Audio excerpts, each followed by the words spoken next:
청취자 여러분 안녕하십니까. 김민정입니다. 최근의 주요 이슈와 현안들을 패널들과 함께 진단하고 분석하며 전망해보는 이슈 플러스 지금 시작하겠습니다. 오늘 이슈 플러스에서는 포스트 코로나 시대 뉴 노멀에 대한 주제로 이야기 나눠보도록 하겠습니다. 자, 먼저 패널 여러분들 소개해드리겠습니다. 김원영 변호사님 안녕하세요. 네, 안녕하십니까. 네, 김도영 UTD 정책학 교수님 반갑습니다. 안녕하세요. 김글수 KTN 편집위원님 안녕하세요. 네, 안녕하세요. 네, 자 이렇게 오늘 세 분 패널 여러분들 모시고 이야기 나눠보도록 할 텐데요. 자, 지난 몇 달간 신종 코로나 바이러스 전 세계를 흔들었습니다. 전 세계 모든 나라, 모든 국민들이 상상도 못했던 코로나19 사태의 발발로 일상이 바뀌었고 생활이 변화됐습니다. 사회와 문화, 경치, 정치 등 모든 영역에 걸친 급작스런 변화에 지구촌이 몸살을 앓고 있는데요. 이러한 변화의 결과가 어떻게 될 것인지, 우리가 이전의 일상으로 돌아가는 것이 가능한지, 아니면 뉴 노멀의 시대가 오는 것인지, 그렇다면 우리는 어떻게 포스트 코로나 시대를 준비해야 하는지 오늘의 주제로 이야기 나눠보도록 하겠습니다. 자, 코로나19로 이미 일상에 많은 변화가 있었죠. 당장 이 패널 여러분들 오늘 방송국에 오실 때 마스크를 손에 들고 혹은 마스크를 끼고 오시는 모습을 볼 수 있었고 악수들을 안 하시더라고요. 네. 그리고 거리를 두고 지금 앉아 있습니다. 아이들도 학교에 갈 수가 없었죠. 재택근무도 일상화됐다는 그런 얘기들도 나오고요. 외식이나 쇼핑 문화도 단기간에 변화가 컸습니다. 이렇게 지금 코로나19 사태로 변화된 일상, 과연 뉴노멀의 시작일까요? 아니면 이전으로 돌아갈 수 있을까요? 어떻게 보십니까? 제가 먼저 말씀드릴까요? 네. 저희들이 그 변화되는 세상을 이렇게 점쳐볼 때 나는 뒤로 먼저 이렇게 역사를 먼저 거슬러서 살펴보는 것도 좀 좋을 것 같아요. 그래서 역사에서 우리 히스토리에서 교훈을 얻어서 우리 미래를 전망해보는 것도 좋을 것 같은데요. 인간의 역사는 거의 바이러스나 아니면 이런 질병과 함께 싸웠던, 전염병과 함께 싸웠던 역사라고 해도 과언이 아닐 것 같아요. 네. 그래서 그 인간들이 극복했던 그런 전염병들이 굉장히 많죠. 장티푸스, 콜레라, 홍역, 여러 가지 그 전염병들을 많이 인간들이 극복을 하면서 여태까지 인간의 진보가, 인간이 이제, 존재해 왔는데요. 이 코로나 바이러스도 그 중에 하나가 아닐까라는 생각을 이렇게 해봅니다. 그래서 1910년대인가 20년대쯤에 그 대유행을 했던 그 스페니시 플루 있잖아요. 예. 거기에서도 인간들이 수많은 사람들이 희생을 했지만 결국은 다시 활발하게 사회활동을 하시고 다들 그런 사회활동을 영위를 하고 다시 노멀로 돌아왔다는 거예요. 그렇다고 그런 면에서, 그런 맥락에서 보면 이런 바이러스나 아니면 이런 전염병이 인간의 삶에 미치는 영향은 제한적일 거다. 그리고 예. 한정적일 거다라는 생각을 이렇게 해보게 되고, 역사를 통해서 보면 해보게 되고요. 예. 그리고 지금은 현대에는 테크놀로지가 의료 기술이 더 많이 발달을 했죠. 그래서 치료 기술이라든지 그리고 그 전염병을 원천적으로 봉쇄할 수 있는 백신의 개발이라든지 동시다발적으로 여러 나라에서 일어나고 있기 때문에 이런 그 코로나로 인한 인간 삶의 변화나 이런 거는 한시적일 거고, 네.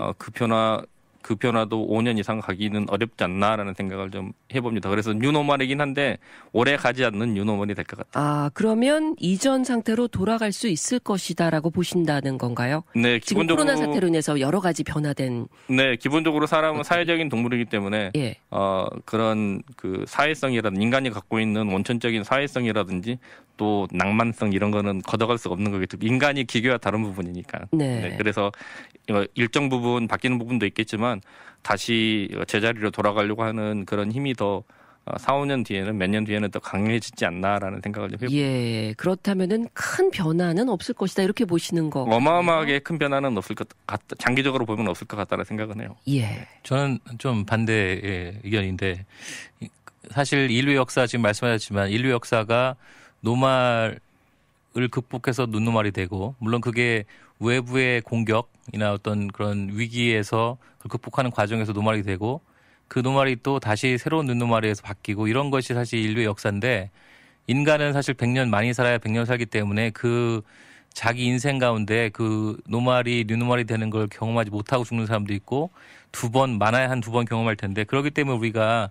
지구가 굉장히 빨리 돌고 있지만 우리가 도는 걸 모르는 것처럼 사실은 지금 이 코로나 사태도 뉴노멀로 매우 빠르게 가고 있는데 우리가 지금 모르는 거라고 저는 생각하고요. 네. 근데 이제 그 변혁의 크기는 개인마다 다르겠죠. 사실 어떤 분들은 큰 차이가 없을 수도 있고 어떤 분들은 크게 볼 수 있겠지만 제가 볼 때 만약에 지금 변호사님 말씀하신 것처럼 그게 다시 예전으로 돌아갈 수 있으려면 우리가 극복을 못하면은 노멀로 갈 수 있다고 생각해요. 그러니까 또 무슨 얘기냐면 우리가 이러한 어떤 그 미중류의 전염병을 극복하지 못하고 어떤 삶을 변화한다든가 기술을 개발한다든가 어떤 전 그 세계 공동체가 단합화가 이런 어떤 모습을 보이지 못하고 한다면 전염병은 언젠가는 끝날 테고 그럼 다시 똑같은 위기에 이렇게 봉착돼 있는 거죠. 그걸 극복하지 못했으면. 그러면 그건 다시 이제 예전으로 돌아가는 그런 노멀일 텐데 이것이 극복이 되면 새로운 뉴노멀이 될 거라고 생각합니다. 예를 들면 지금 예전에 전염병 얘기를 많이 하셨는데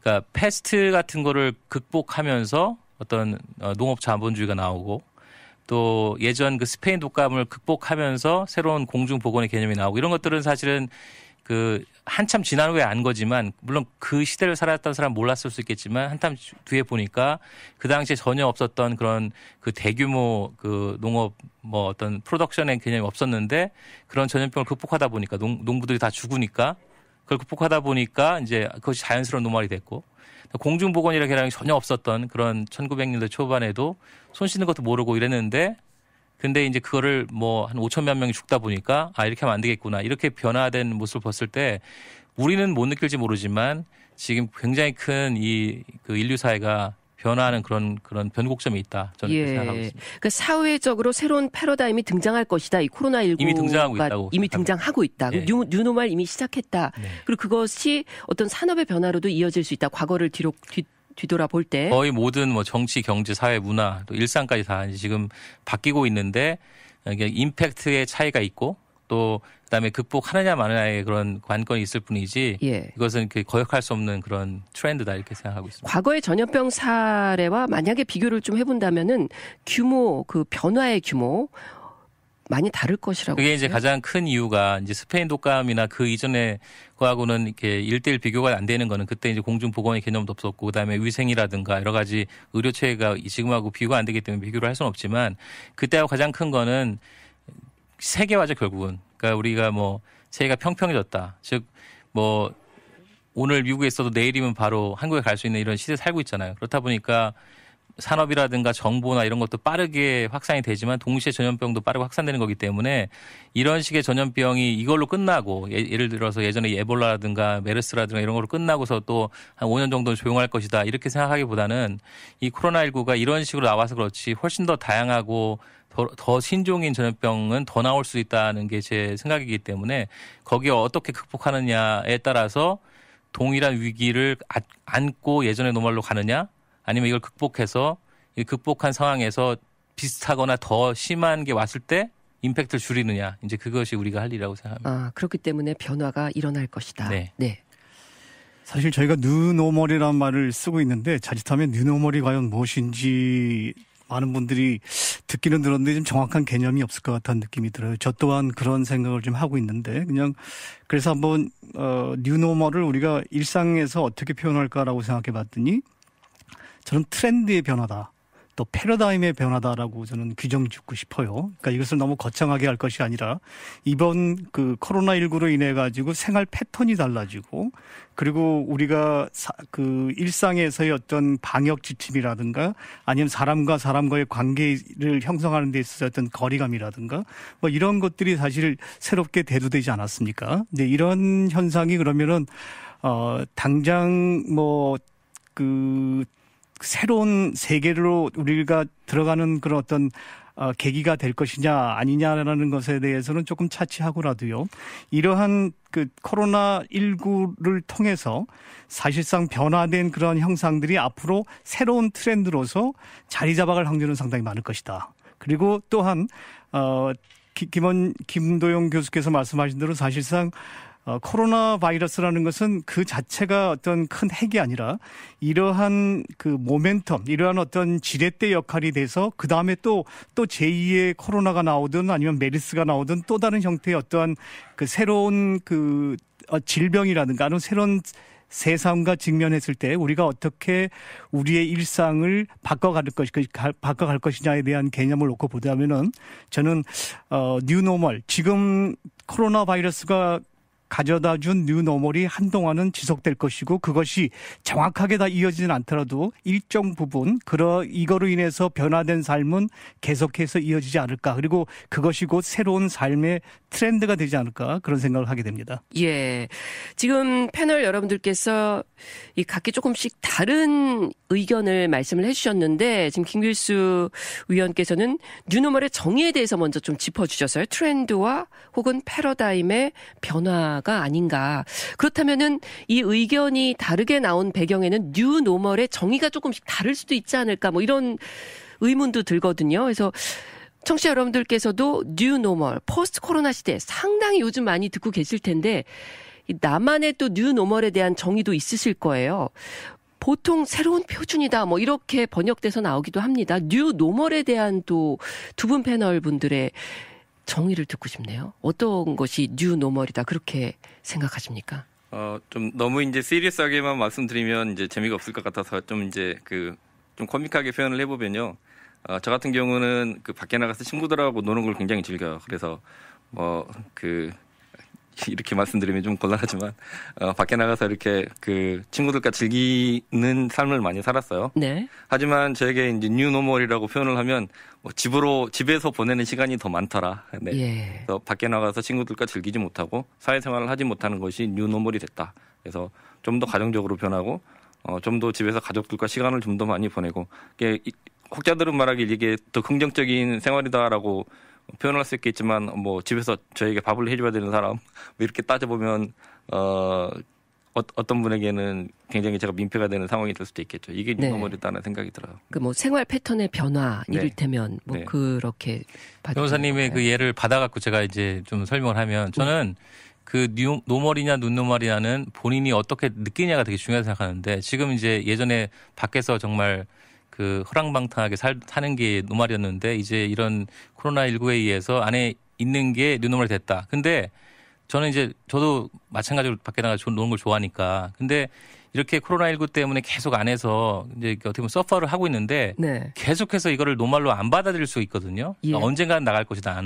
나는 언젠가 이게 풀리면 무조건 나가서 나는 또 밤새고 놀 것이다. 이런 거를 계속 갖고 산다면 그게 1년이 될지 모르지만 그러면 그건 여전히 뉴노멀일 거예요. 그거는 새롭게 지금 받아들이는 상황은. 근데 어느 순간 이게 당연하고 나가서 노는 게 이상해질 때가 이제 올 거란 말이죠. 네. 예를 들면 그 예를 든다면 그러면 그게 변하네요. 그렇죠. 새롭게 노멀이 된 거죠. 그러면 그 다음에는 코로나가 풀려도 나가서 노는 게 불안하고 재미가 없고 이렇게 될 거라는 건데 그런 예가 다른 거에 돈다면 예를 그런 거죠. 예전 같으면은 예를 들어서 어떤 잡을 잡는데 우리가 보통 말하는 변호사라든가 의사라든가 이런 게 굉장히 선호하는 직업이 노멀이었다. 네. 그럼 이러한 파라다임 시프트가 일어나면 예전에 노멀로 받아들이던 그런 좋은 직업들이 이제는 좀 아니고 다른 게 더 중요해질 수도 있고 이렇게. 근데 그게 한동안은 노멀과 뉴노멀이 이렇게 겹치면서 약간 혼재된 상황인데 어느 정도 순간이 지나면은 공부 열심히 했는데 의사밖에 못했네. 이런 상황이 되는 순간 이제 노멀이 되는 거죠. 그게 새로 바뀐 게. 그래서 받아들이는 게 개인 차이기 때문에 사실 이걸 명확하게 정의 내릴 수 없지만 결국은 어떤 상황이 계속 됐을 때 그것이 얼마나 나에게 정말 자연스럽게 받아들여지느냐. 그 순간이 되는 순간 노멀이 새로운 뉴노멀로 되는 아니면 뉴노멀이 새롭게 노멀이 되는 그런 상황이 아닌가. 예, 그러니까 어떤 강제에 의한 것이 아니라 자연스럽게 당연하게 받아들여지는 패러다임의 변화.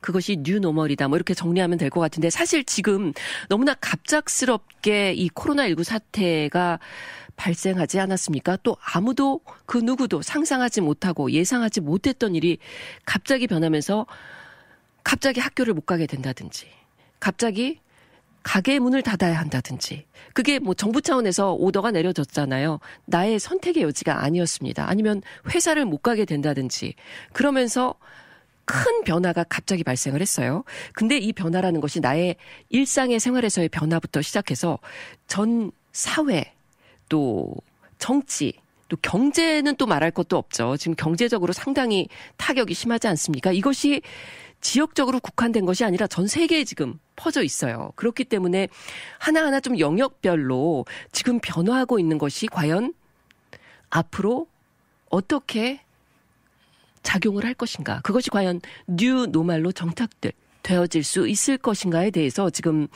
패널 여러분들과 한번 이야기를 나눠보고 싶은데 일단 지금 패널 여러분들께 가장 가까이 다가오는 것은 일터가 아닐까 싶습니다. 다 일을 하고 계신 분들이니까. 자, 일터에서의 뉴 노멀 어떤 변화가 있다고 생각하십니까? 저희 많은 분들이 재택근무들을 많이 하시잖아요. 예. 나올 수가 없으니까 나오면 여러 사람이 모이면 감염의 확률이 높아지니까 재택근무가 가능한 곳에서는 모두 다 재택근무를 하시는 것으로 알고 있어요. 그게 정당하죠. 그리고 어쩔 수 없이 밖에 나와서 일을 해야 되는 분들 이런 분들은 최대한 격리근무를 이렇게 하시는 걸로 알고 있어요. 그래서 예. 혼자 할 수 있는 일은 철저하게 혼자 한다. 소셜 디스턴싱, 네, 사회적 거리두기 철저히 하면서. 네. 철저하게 이렇게 격리근무를 이렇게 하시고요. 그리고 아무래도 접촉들이 많이 일어나지 않기 때문에 뭐 상사와 부하 직원과의 관계에서도 그만큼 텐션이 덜 일어나고 동료들로부터 받아당하는 그런 부분도 많이 없어지는 것 같고요. 그래서 네. 일정 부분은 긍정적인 부분도 있고요. 일정 부분은 또 마이너스 되는 부분이 있는데 긍정적으로 보자면 사무직 같은 경우는 긍정적인 효과도 많이 일어난다라는 생각을 좀 해봐요. 네. 예, 그런 재택근무로 인한 긍정적인 변화도 꽤 있다라고 보시는 거네요. 저는 지금 김 변호사께서 좋은 말씀들을 많이 해주셨는데 저는 그런 부분에 대해서 공감을 하면서 또 한 가지 생각하는 게 이제 말씀하신 대로 재택근무 양상이 굉장히 늘어날 것 같고요. 또 한 가지는 이제 개인 공간에 대한 필요성이 상당히 어느 때보다 절실히 요구되어질 것 같습니다. 그러다 보니까 더불어서 나올 수 있는 게 객관적인 개인에 대한 절대 평가가 앞으로 이어질 것이다. 다시 말해서 실력을 다른 사람한테 묻어서 가는 세상이 아니라 내가 떨어져서 내가 나한테 맡겨진 일을 처리하다 보니까 나의 능력이 고스란히 평가가 되어지고 그것이 성과 고과라든가 이런 데 반영되는 데 쓸 것이다. 그래서 어쩌면은 재택근무가 상당히 양날의 칼의 역할을 할 수 있을 것이다. 그래서 이런 세대가 온다면은 아마도 개인 나름대로의 역량을 충분히 좀 발휘하거나 아니면 역량을 키우는 그런 새로운 또 일터에서의 문화가 생겨나지 않을까 이렇게 생각합니다. 예, 꽤 일리가 있는 말씀이시네요. 이제 남한테 묻어갈 수가 없다. 재택근무를 하다 보니까. 네. 저도 좀 이제 비슷한 의견인데 저는 학교에 있으니까 학교 이제 수업 같은 거 그런 것도 지금 많이 관심도 많으시고 특히 초중고는 어떻게 할 것인가에 대한 이제 여러 가지 논의들이 있는 걸로 알고 있는데 사실 수업이야말로 재택으로 아니면 동영상으로 충분히 할 수 있는 거라고 이제 생각을 합니다, 사실은. 그러면 이제 이렇게 생각해 볼 수 있는데 예전에 그냥 오프라인으로 일하던 것이 재택으로 바뀌었을 때 잃는 건 무엇이고 얻는 건 무엇이냐.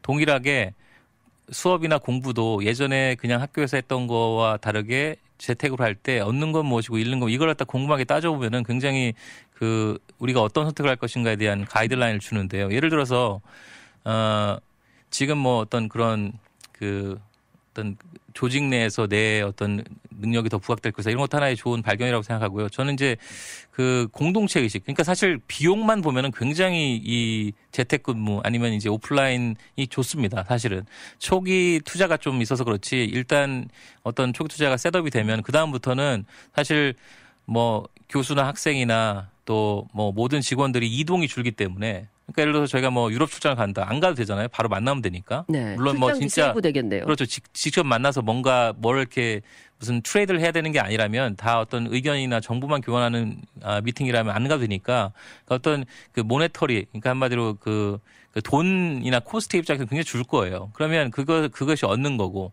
또 불필요한 어떤 직장 안에서의 그런 파로틱스 서로 이렇게 뒷담화하고 이런 것들도 많이 없어지겠죠. 줌으로 뒷담화할 수 없으니까. 그러면 그럼 어떤 게 그러면 과연 우리가 잃는 것이냐가 되게 중요한 건데 그 중에 하나가 저는 이제 공동체 의식이라고 생각해요. 예. 그러니까 더 개인화되고 사실 불필요한 프로텍스가 줄기도 하겠지만 오히려 우리가 정말 놓칠 수 있는, 그러니까 온라인 사회로 가면 놓칠 수 있는 것이 공동체 의식, 그다음에 그 지식의 전달이 아니라 그룹으로서 얻을 수 있는 그런 보이지 않는 그런 배움, 교훈 네. 이런 것들이 줄기 때문에 그런 거를 어떻게 이 온라인 사회로 가더라도 계속해서 유지할 수 있는가, 아니면 적어도 비슷하게 유지할 수 있는가가 굉장히 저희 이제 이런 새 뉴노멀에서는 숙제라고 생각을 합니다. 네.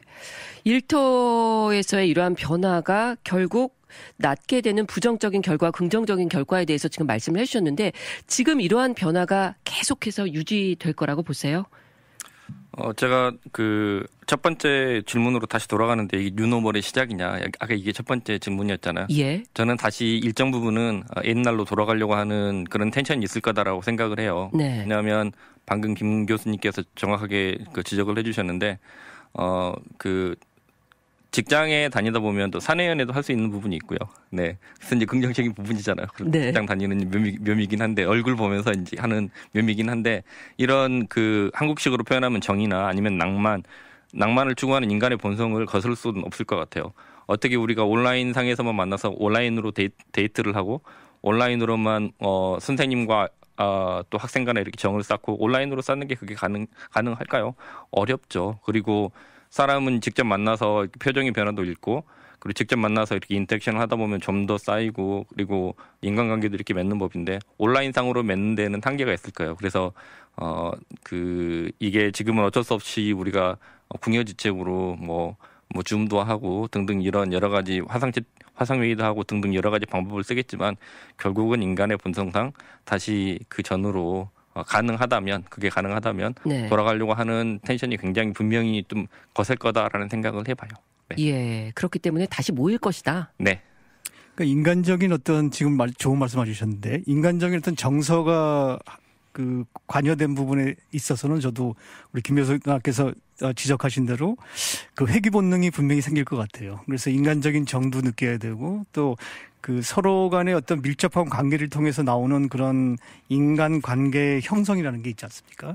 그러니까 그런 것들을 저희가 전혀 무시할 수 없거든요. 그래서 그런 면에서는 아마 제가 볼 때 일정한 그 안정 수준으로 내려간다고 생각하면 아마 그런 본능들은 다시 살아날 것이다. 예. 그러나 이제 일상에서 있어서의 그동안 제가 아까 모두에 말씀드린 대로 삶의 패턴이라든가 패러다임 자체는 변화가 있을 것이다. 그래서 그런 차이는 아마 저희가 느끼지 않을까라는 생각이 듭니다. 예, 어느 정도의 변화는 있을 것입니다. 근데 조금 전에 김도영 교수께서 그런 말씀하셨잖아요. 기업에서 재택근무를 하면서 세이브하는 부분이 상당히 많다. 중요한 거는 과연 이 기업이 어떤 식의 이런 정책을 내놓을 것인가. 지금 이렇게 재택근무하니까 돈이 많이 절약된단 말이에요. 그럼 앞으로도 재택근무하라. 사실 트위터나 페이스북 같은 데서는 이미 이제 앞으로 재택근무를 뭐 반 이상 하겠다. 앞으로 계속해서 뭐 이런 어떤 발표를 하지 않았습니까?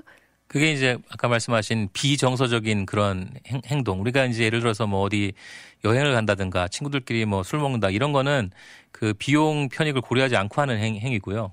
기업을 운영한다든가 어떤 뭐 사업을 한다든가 할 때는 당연히 이게 내가 지금 이거 하는 행동, 이거 하는 투자가 이게 얼마나 나한테 리턴이 올 것인가를 다 이렇게 감안을 하고 하기 때문에 사실은 앞으로는 이제 어느 정도 회계 분능이 있겠지만 제가 볼 때는 기업을 운영하고 이런 사람들 입장에서는 이게 과연 필요한 트래블인가, 이게 과연 필요한 투자인가, 그리고 이걸 내가 재택으로 돌림으로써 잃는 게 100인데 얻는 게 1000이라면 당연히 글로 갈 수밖에 없는 게 어쨌든 경제학적인 그런 원리라고 생각하고요. 네. 근데 이제 그럼에도 불구하고 이제 만약에 이게 뭐 5개월 만에 끝났다 예를 들어서 그러면 이제 코로나19 사태가 그렇죠. 예를 지금 들어 현재 사태가 개발됐다든지 그리고 이게 뭐 한 5년 10년 단위 안 올 것이다 한다면 이게 예전에 제가 이제 왔을 때 얘기했던 것처럼 이게 공중보건의 이제 실패인데 그 당시는 뭐 이렇게 하자 하는데 이게 지나면은 사실 이제 공중보건의 그런 역할은 국가가 하는 거기 때문에 국가는 안 하게 됩니다. 왜냐하면 이게 국가는 5년 만에 그 뭐 대통령도 바뀌고 그러기 때문에 투자를 안 하는데 기업 입장에서는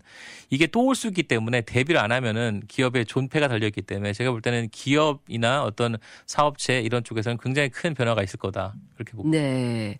자, 그렇게 본다면 이 기업에서는 아무래도 뭐 이익 추구를 해야 될 테니까 재택근무의 그 활성화가 더 커진다.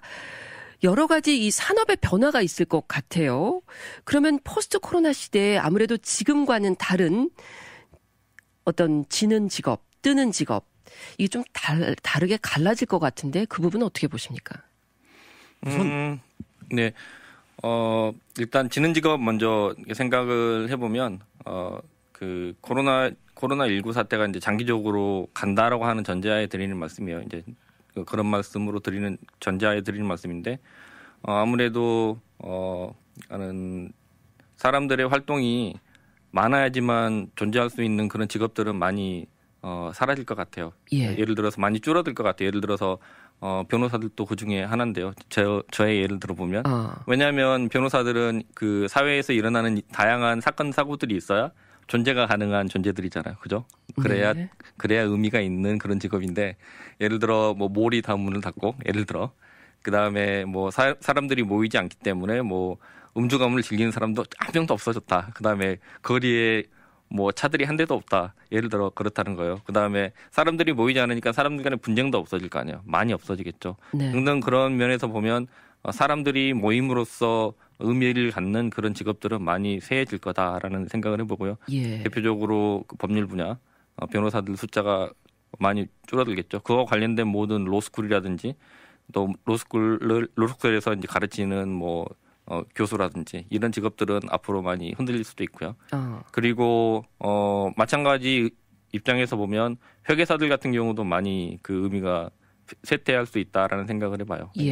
사람들이 모여야 비즈니스 통한 법인데 비즈니스가 줄어들면 회계사가 의미가 없겠죠. 네. 그리고 교수님들께는 또 죄송한데 교수님들도 많이 직장을 잃어버릴 공산이 굉장히 높아요. 선생님들도 그렇고 또 교수들도 그렇고 또 티칭 잡도 많이 없어질 거라는 생각이 드는데요. 왜 그런 거 하니? 뭐 물리적으로 아이들을 가둬놓고 가르쳐야 선생님들도 각 반에 필요하고 그다음에 거기에 맞는 뭐 행정 선생님부터 다양한 선생님들 직책이 필요한 법인데 교수들도 마찬가지일 거예요. 하지만은 이게 이제 모든 배움이 사이버 공간으로 간다고 하면 도대체 왜 우리가 그 많은 돈을 주고 그 많은 교수들을 길러야 될 의미가 없잖아요. 네. 왜 그 많은 교수들을 우리가 아니면 선생님들을 우리가 가지고 있어? 왜냐면은 어차피 사이버인데. 그죠? 그래서 옛날에는 한 학교를 운영하려면은 같은 서브젝트를 가르치는 선생님이 5, 6이 필요하다면 이제는 가장 능력 있는 사람 한 사람만 필요하겠죠. 그래서 이러한 그 뉴노멀이 장기화된다고 하면 가장 타격을 입을 곳은 아무래도 교육계 쪽이 아닐까라는 생각을 이렇게 해보고요. 그래서 이렇게 어떻게 보면은 문과 쪽이 대표적으로 뭐 많이 피해를 입는 쪽이고요.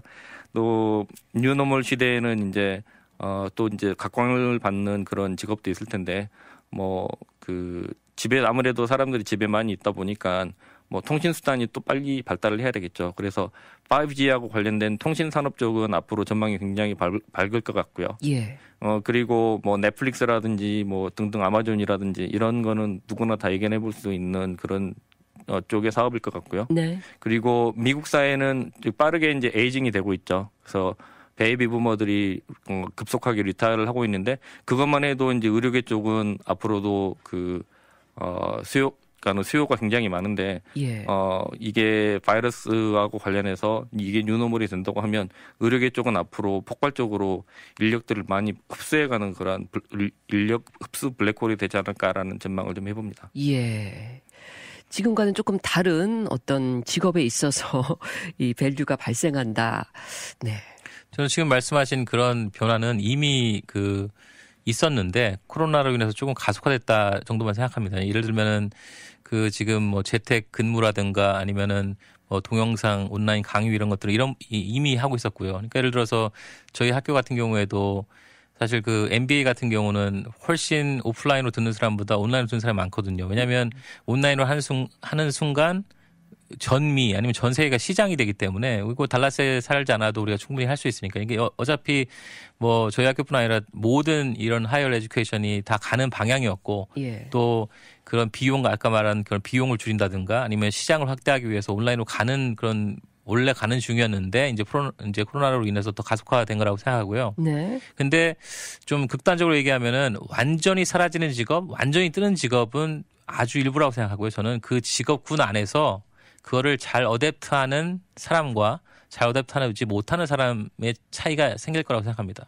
지금 교육계 말씀하셨는데 정확하게 맞습니다. 왜냐하면 그 기계가 대체할 수 있거나 아니면은 그 반복 그런 실행으로 해서 지식만 가르치는 그러한 교육자, 뭐 교수든 교사든 이런 사람들 도태될 거라고 생각해요, 저는. 네. 근데 그럼에도 불구하고 기계가 대체할 수 없는 이런 어떤 온라인 그런 그 기술이 대체할 수 없는 그런 유니크한 인간 교사, 인간 티처만이 할 수 있는 게 있거든요. 예. 연구일 수도 있고 어떤 그 인터랙션일 수도 있고 이런 것들이 분명히 있기 때문에 그것을 더 강화하고 그것을 어떻게 내가 부각해서 나의 그런 커리어를 쌓을까 이런 것을 잘 스마트하게 어댑트한 사람은 그 안에서 살아남을 거고요. 그게 몇 프로일지 모르지만 그러나 그것을 받아들이지 못한다면 결국 도태되어서 그 직업과 함께 나오될 거라고 생각해서 결국은 한 직업이 다 뭐 예를 들면 우리 뭐 톨게이트가 바뀌면서 톨게이트에 있는 모든 직업군이 바뀐다. 그다음에 모든 그 무슨 캐시어들이 다 컴퓨터가 돼서 바뀐다. 이런 거는 이제 완전히 없어질 수 있는 우리가 이제 역사적으로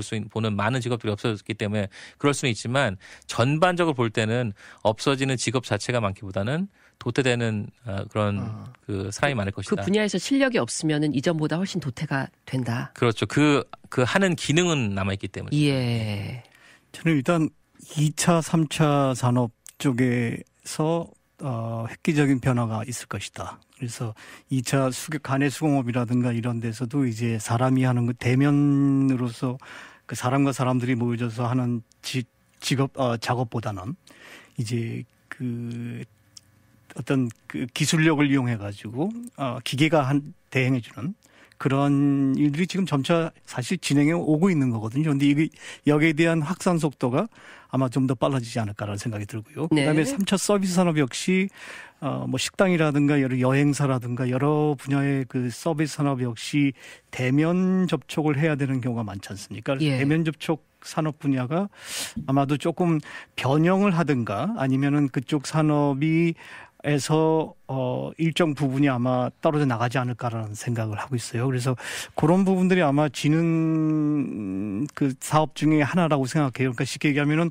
사람들과 사람들과의 관계가 형성이 되어지는 분야에서의 산업은 뭐 그것이 어떤 분야였던 간에 일단은 조금씩 그 거리두기를 유지하지 않을까라는 생각이 들고요. 반면에 이제 뜨는 직업군 같은 경우에는 아까 누가 말씀하신 대로 통신 분야 아마도 이제 통신에는 방송도 아마 들어갈 수 있을 것 같아요. 그러니까 그 소리는 사실상 혼자만에 있는 시간이 예전보다는 많아질 것이다. 이제 그럴 경우에 뭐 사실은 책을 본다든가 아니면 뭐 방송 매체를 본다든가 아니면 통신을 이용한 어떤 또 다른 매체들을 이용해서 하는 그런 형태가 되기 때문에 아마 그쪽에 개발된 그런 산업 분야가 저는 좀 뜰 것 같고요. 예. 뭐 아시다시피 요즘 그 코로나로 인해서 방역 분야라든가 오히려 의료용품 산업이라든가 사실 일반 배달 산업이라든가 거의 일반인들이 그동안 크게 관심을 갖지 않았던 분야에 대한 그런 어떤 관심도가 앞으로 코로나가 어떻게 전개되고 또 코로나 포스트 코로나 이후에 어떤 상황들이 우리한테 전개되느냐에 따라서 아마 그런 새로운 분야가 아니라 그런 관심을 가졌지 않았던 지금 열거했던 분야들에 대한 관심도가 상당히 높아지지 않을까라는 생각합니다. 네. 자, 직장과 직업에서 우리가 겪고 있는 그런 변화들에 대해서 지금 살펴봤습니다. 또 앞으로 어떻게 변화될 것이다. 뭐 듣다 보니까 AI 시대에 우리가 예측했던 현상들이랑 좀 비슷한 면이 많은 것 같아요. 이 포스트 코로나 시대의 예측들이 특히 이 잡에 대해서는 말이죠. 네. 예. 그러면은 조금 전에 우리 김도영 교수님 말씀하신 대로 뭐 어차피 진행되고 있던 게 좀 더 가속화하는 것이다. 뭐 우리가 이렇게 이해해도 큰 무리는 없을까요? 조금은 좀 차이가 좀 있는 것 같아요. 네.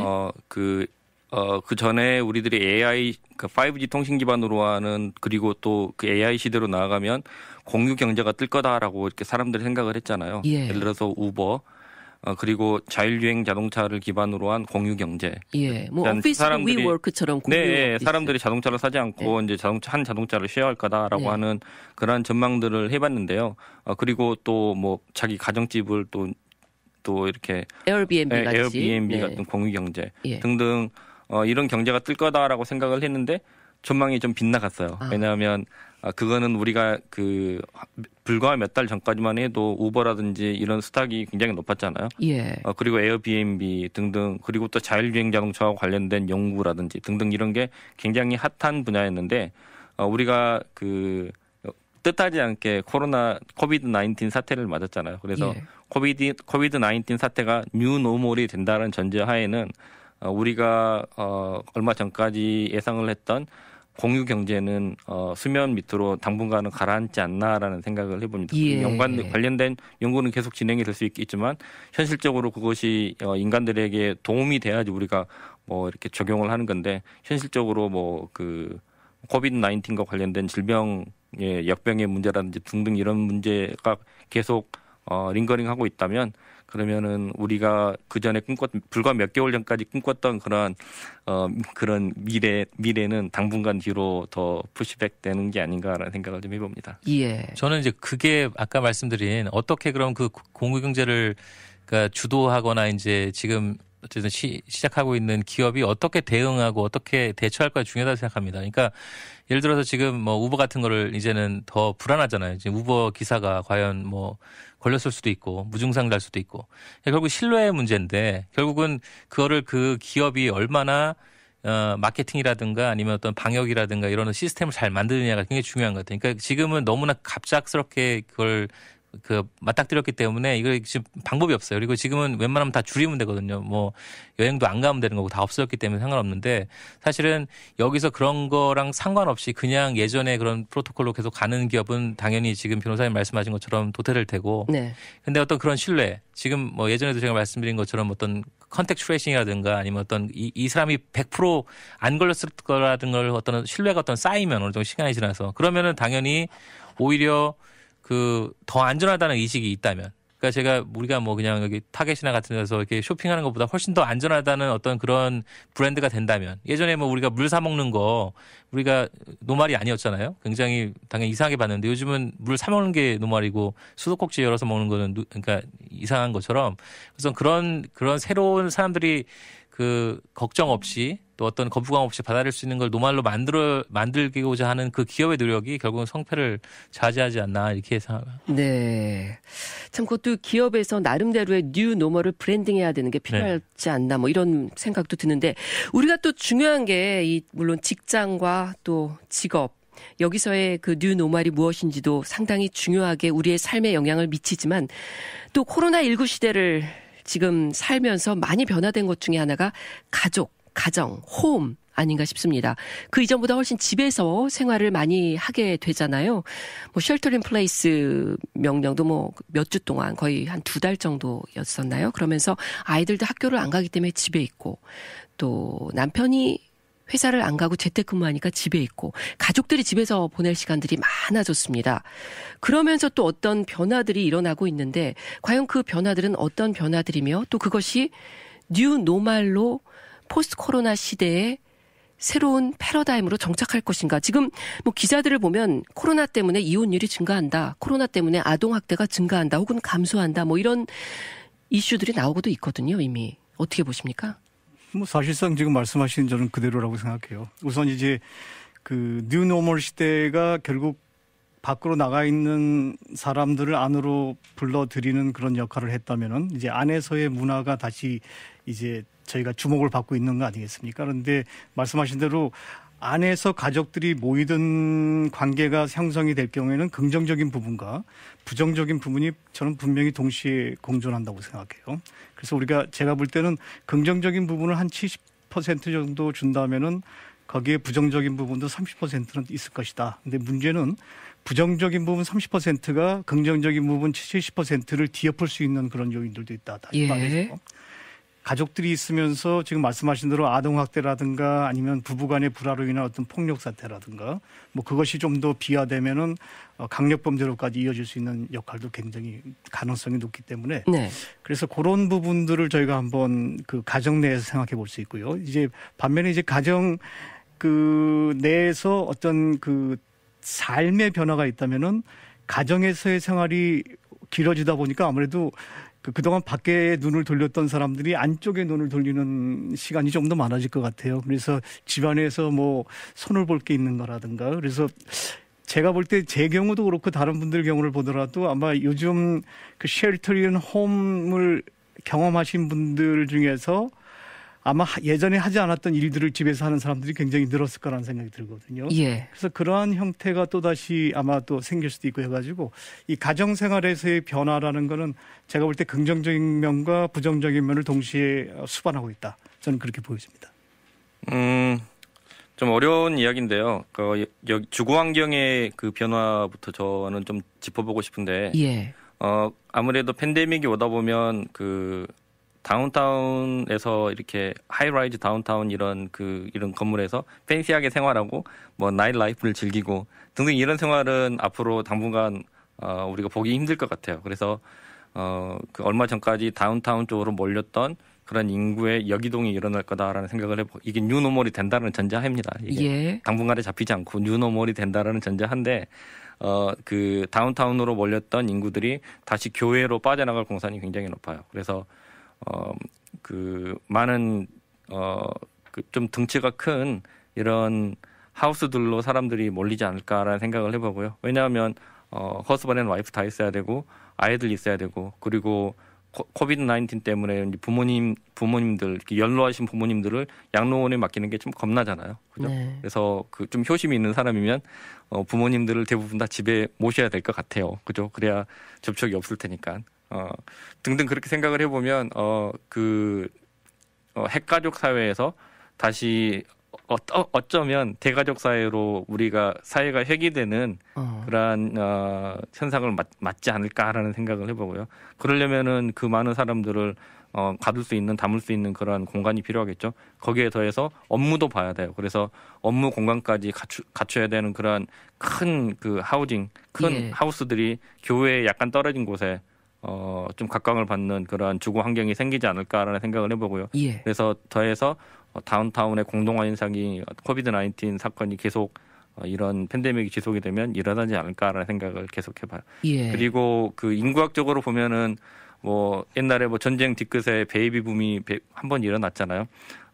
제 전망으로는 코로나로 인한 베이비 붐이 다시 한번 일어나지 않을까. 코로나 베이비. 코로나 베이비 붐이 일어나지 않을까라는 생각을 좀 해보게 돼요. 왜냐하면 아무래도 가족과 보내는 시간이 많아지고 또 밖에 나가서 생활하는 시간이 없다 보면 안에서 혼자는 베이비를 만드는 일들을 좀 많이 하지 않을까라는 생각을 이렇게 생각을 해보면요. 그거야 뭐 통계가 나오면 알 수 있겠죠. 네, 아마 통계가 아마 조만간에 나올지도 모르는데 기차 끌려 모막살이 좀 되지 않을까라는 생각을 해보게 돼요. 그리고 뭐 이런 프레셔를 이기지 못하는 사람들은 또 허스밴 앤 와이프가 또 이렇게 싸우는 사람들도 좀 일어나겠죠. 있을 수도 있겠죠. 그러다 보면은 이혼율도 좀 높아질 것 같고요. 그리고 또 아이들과 함께 생활하다 보면 아무래도 템퍼 조절이 안 되는 그런 부모들이 또 아동 학대하고 관련된 일들도 좀 많이 일어나지 않을까라는 생각을 좀 해봅니다. 그래서 주거, 가정생활 그리고 인류학적으로 보면 이 코비드 19 사태가 장기화된다는 전제하에서는 큰 변화가 일어나지 않을까라는 생각을 좀 해봐요. 예. 코로나 초기에 중국에서 이제 연구를 통해서 이혼율이 증가했다는 거는 이제 이미 논문으로 나와 있는 상태고요. 출산율은 사실 잘 모르겠어요. 왜냐하면 이혼을 하면 출산 안 할 테니까. 이미 결혼을 해서 있는 사람들은 시간이 있으니까 출산할 수도 있지만 그래서 그게 플러스 마이너스가 어떻게 될지 모르는데 사실 그게 말하는 게 저는 그렇게 생각해요. 그러니까 어떻게 보면은 그동안 자주 안 만났던 가족들이 특히 이제 미국 사회는 그래도 좀 가정적이지만 이제 한국 같은 경우는 더 이제 약간 가족이 그냥 어떻게 보면은 룸메이트처럼 하는 그런 가족들도 많이 있었는데 이제 어떻게 보다 보니까 억지로라도 만나게 되고 같이 있다 보면서 평소에도 그런 신뢰라든가 아니면 어떤 애정이 잘 확립된 가족들은 더 잘 이 기회를 활용할 테고 평소에도 약간 그런 문제가 있었거나 여러 가지 그런 트러스트가 형성되지 않은 가족들은 뭐 더 힘들어질 거라는 생각이 되고 지금 말씀하신 거 다 동의하고 제가 이제 한두 가지만 얘기하면 저는 이제 이런 고민을 합니다. 제가 뭐 이렇게 나이가 많은 건 아니지만 이번에 이제 코로나 사태에 가장 크게 임팩트를 받은 게 이제 노인 요양원들. 이거는 뭐 전 세계가 마찬가지입니다. 유럽은 거의 어떤 지역은 뭐 사망자의 60% 70%가 다 요양원에서 이렇게 됐고 미국도 사실 항상 무슨 문제만 생기면 요양원에서 많이 생기거든요. 근데 우리나라 같은 동양 문화는 아무래도 이제 가족들하고 같이 사는 경우가 많이 있었고 근데 요즘은 많이 이제 또 한국도 그렇게 가고 있는데 지금 적어도 한 50대 이후 되신 분들은 이 코로나, 뭐 지금 19는 끝나겠지만 뭐 20이나 21이 계속 왔을 때 과연 내 노후를 어떻게 할 것인가라는 고민을 많이 할 거라고 생각해요. 왜냐하면 사실 많은 분들이 그냥 이제 애들하고 뭐 같이 안 있고 나는 이제 좀 지나면은 내 와이프랑 같이 요양원에 가서 살아야지 이렇게 생각하셨던 분이 많았을 텐데 과연 요양원이 이런 사태에서 안전한가에 대한 이제 고민을 하기 때문에 예. 그럼 어떻게 그러면 이 내 노후를 준비할 것인가에 대한 그런 고민을 많이 할 거라고 생각하고 한 가지는 또 이제 1인 가구. 사실 1인 가구 굉장히 많습니다. 한국도 많고 미국 같은 경우도 사실 뭐 결혼을 하지 않거나 아니면 결혼한 후에 이제 다시 돌아오신 분들 이런 분들이 혼자 살 때 예전에는 이제 혼자 있어도 다른 사회생활을 많이 하기 때문에 사실 그런 외로움이 없었는데 만약 이렇게 돼서 어떤 가족이라는 걸로 뭉치지 않는 한 만남이 이렇게 제한되고 줄어든다면 그런 거에 대한 어떤 역작용도 있지 않을까. 그래서 그런 여러 가지 사회나 그러니까 가족제도, 뭐 사회제도, 그다음에 어떤 주거 환경에도 굉장히 장기적인 영향이 있는 그런 지금 트렌드다 이렇게 생각하고 있습니다. 예. 이 가족과 가정 또 환경 무엇보다 주거 환경에도 상당한 변화가 일어나지 않을까 뭐 이렇게 예측이 되고 있는 것 같습니다. 자, 가정과 직장에서의 이 뉴 노멀에 대해서 우리가 지금 얘기를 해봤는데 이것은 곧 사회와 문화의 뉴 노멀로 이어지게 되겠죠. 그러다 보면은 뭔가 이 사회 집단 가치관의 변화도 따라오지 않을까 뭐 이렇게 우리가 이야기할 수 있겠는데 자, 사회적이고 문화적인 변화에 대해서는 어떻게 생각하십니까? 저는 이제 종교적인 부분을 먼저 이제 검토를 해보고 싶은데요. 네. 그 예전 같은 종교 행태는 많이 일어나지 않을 것 같아요. 그래서 예. 뭐 그 메가처치라든지 등등 이런 그 큰 교세를 확장을 했던 그런 교회들이 굉장히 많이 어려움에 처하지 않을까라는 생각을 좀 해보고요. 네. 교회도 그리고 그 교회 소모임 같은 경우도 많이 좀 줄어들 것 같고 그래서 종교 생활에 어느 정도 상당히 많은 그 제약을 받지 않나라는 생각을 해보고요. 예. 그리고 또 집단 가치관의 이제 변화를 한번 생각을 해보면 좀 이제 개인주의가 좀 더 심화되지 않을까라는 생각을 좀 해봐요. 그래서 네. 내 가족 중심, 그리고 내 중심, 나의 그 공동체 가치관보다는 나의 이익이나 아니면 내 가족의 이익을 먼저 챙기는 그러한 사회로 진입하지 않을까 좀 우려스럽긴 하죠. 좀 네. 좋은지 나쁜지 모르겠는데 아무튼 이게 그 사회가 코로나 때문에 영향을 받으면서 공동체 가치 추구보다는 내 개인의 가치 추구라든지 아니면 내 가족의 가치 추구가 우선이 되는 그런 사회로 패러다임이 조금 변환되지 않을까라는 생각을 해봅니다. 예.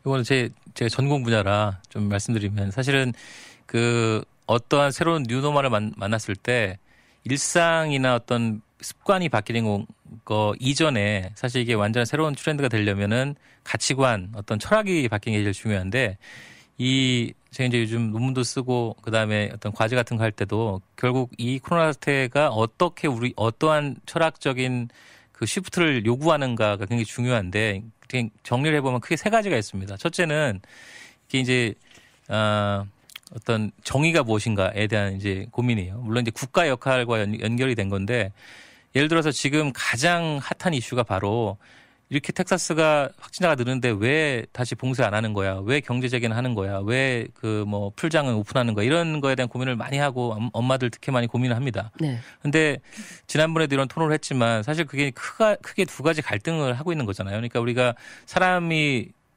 죽고 있지만 동시에 경제가 망해서 이제 또 어려움을 겪고 이런 두 가지 같이 충돌되기 때문에 이런 건데 사실 자세히 들여다보면은 이게 저희한테 정의를 묻는 거예요. 그러니까 무슨 말이냐면은 사실 대부분의 사망자들은 저소득층, 그다음에 어떤 일부 인종, 그다음에 또 예전에 질병이 있던 자, 특히 노인들한테 많이 있기 때문에 사실은 지금 경제를 막 오픈하고 다시 예전처럼 살자라고 한 분들은 어떤 철학이 이미 있는 거냐면 일단은 대다수가 사는 게 중요하다. 일부의 노인들이나 이런 분들은 어차피 연세도 있으시고 그분들을 피해를 보더라도 공동체가 살아야 된다. 이것이 이제 우리가 유명한 공리주의거든요. 이제 네. 밴덤이나 미리 얘기한.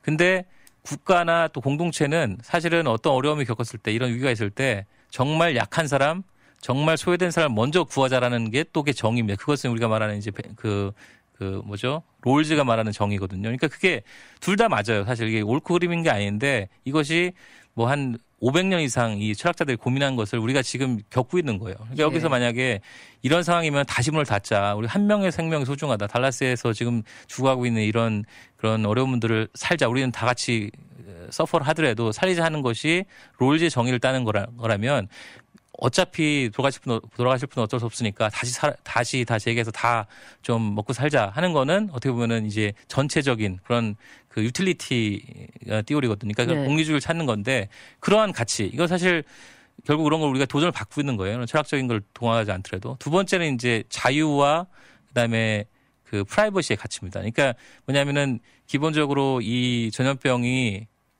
잘 통제하고 또 어떤 그런 거를 잘 관리하려면 기본적으로 개인의 자유를 어느 정도 그 제한을 해야 되고 어떨 때는 프라이버시들을 어떻게 침해를 해야 되는데 그 어떤 사람들은 내가 죽더라도 내 자유가 더 중요하고 죽더라도 나의 정보가 더 중요하다는 그런 가치가 분명히 있거든요. 특히 이제 서구 사회, 미국을 포함해서 그러다 보니까 국가가 그러한 가치를 얼마나 훼손하면서 전염병을 방역을 하고 잡을 것인가, 봉쇄할 것인가에 대한 그런 또 이 철학이 있습니다. 그래서 거기서 또 반발이 되는 거고요.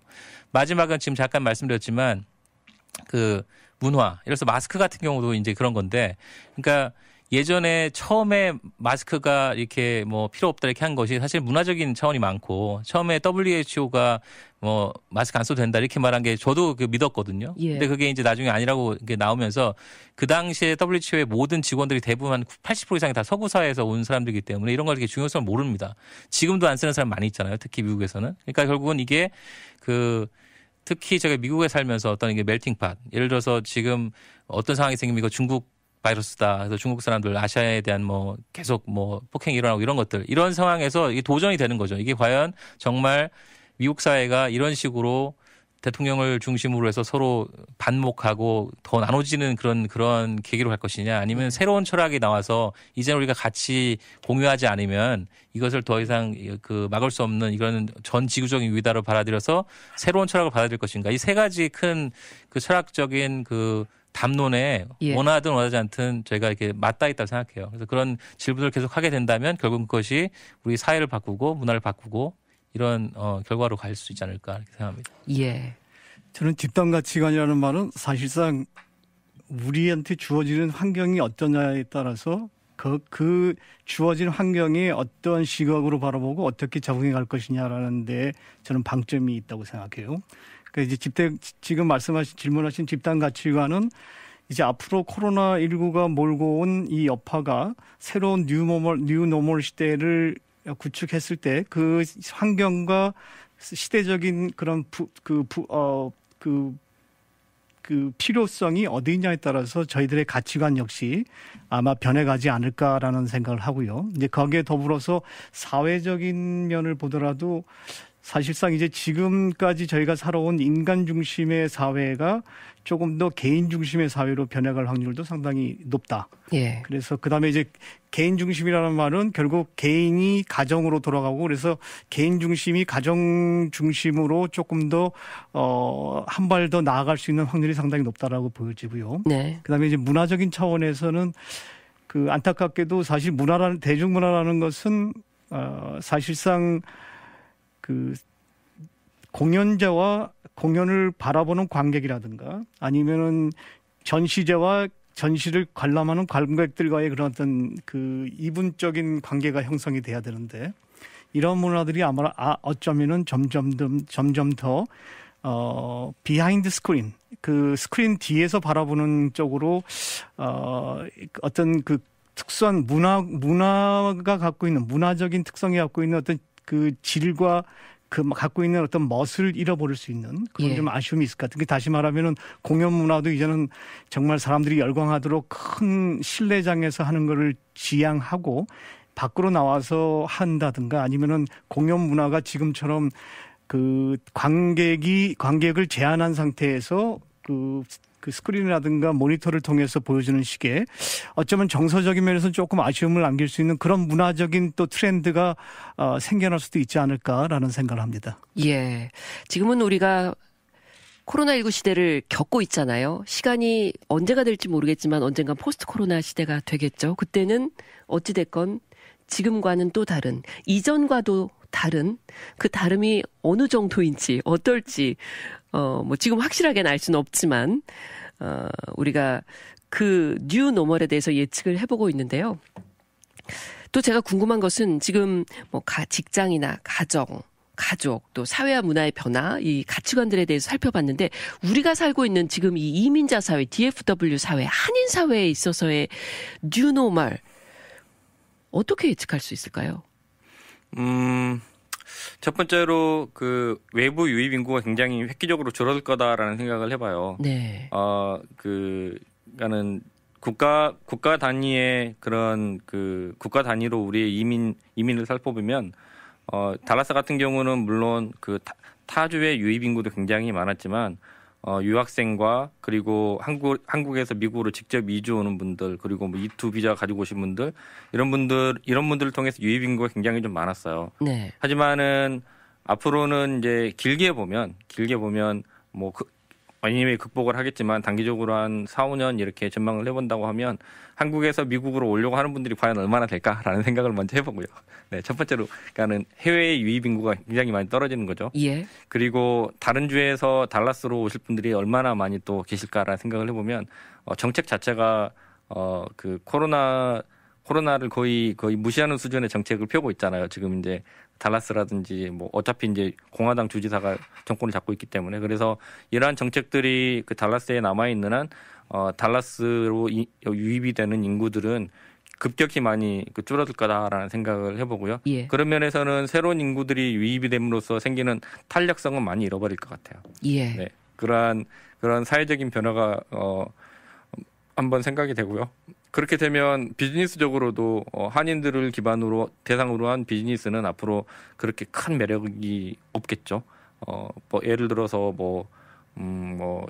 한인들을 대상으로 한 식당을 한다든지 아니면 등등 여러 가지 업소들을 생각을 해볼 수 있는데 그런 변화들이 굉장히 많이 예상이 돼요. 그리고 한인회에서 매해 주최하는 그런 큰 폴 페스티벌 같은 경우도 앞으로 당분간은 그렇게 대규모로 주최하기는 좀 어려워질 것 같고요. 네. 그리고 다중이 모이는 행사는 한인회 행사는 최근에는 한 1, 2년 사이에는 보기 어려울 정도로 규모가 줄어들지 않을까. 예. 그래서 다채로움이라든지 탄력성이라든지 이런 거를 많이 잃어버리는 사회로 진입을 할 것 같다라는 생각을 해봅니다. 예. 저도 기본적으로는 비슷한 생각이고요. 일단은 한인 경제가 앞으로 당분간은 상당히 좀 고전을 면치 못하지 않을까라는 그런 저는 좀 우려를 하고 있습니다. 예. 지금 이제 일단은 코로나가 그 팬데믹으로 변하면서 사실상 이제 그 봉쇄령이 내려졌고 이제 그러한 여파가 지금 이제 그나마도 많이 봉쇄 규제가 완화는 됐지만 그 봉쇄가 됐다는 데 대한 그런 어떤 그 막연한 그 책임의식이랄까 아니면 좀 불편함과 더불어서 아직까지 코로나가 완치되지 않았다는 데 대한 그런 위협감을 느끼기 때문에 사실상 50%를 오픈을 했다 하더라도 실제로 그런 업소들을 이용하는 그 고객들은 아마 진짜 20%를 못 넘기고 있다고 저는 알고 있거든요. 그런데 이러한 것은 아마 당분간 또 계속될 것 같고요. 또 이러한 것들이 앞으로 제2, 제3의 코로나 위기라는 그 위험성을 계속해서 안고 있다면은 이러한 행태가 한인 경제에 미치는 영향은 계속해서 좀 비관적으로 좀 사실 좀 어두울 수 있을 것 같고 더불어서 말씀하신 대로 한인들끼리 여러 명이 모일 수 있는 다중 집회라든가 아니면 다중이 모일 수 있는 그런 행사 같은 것들은 아마 당분간은 상당히 좀 참여를 또 꺼려하고 또 예. 주최라는 측에서도 상당히 좀 어려움이 있지 않을까라는 생각을 합니다. 예. 저는 이제 한인 경제에 대한 우울하고 약간 부정적인 그런 전망을 들었기 때문에 약간 희망 섞인 긍정적인 얘기를 좀 해본다면 네.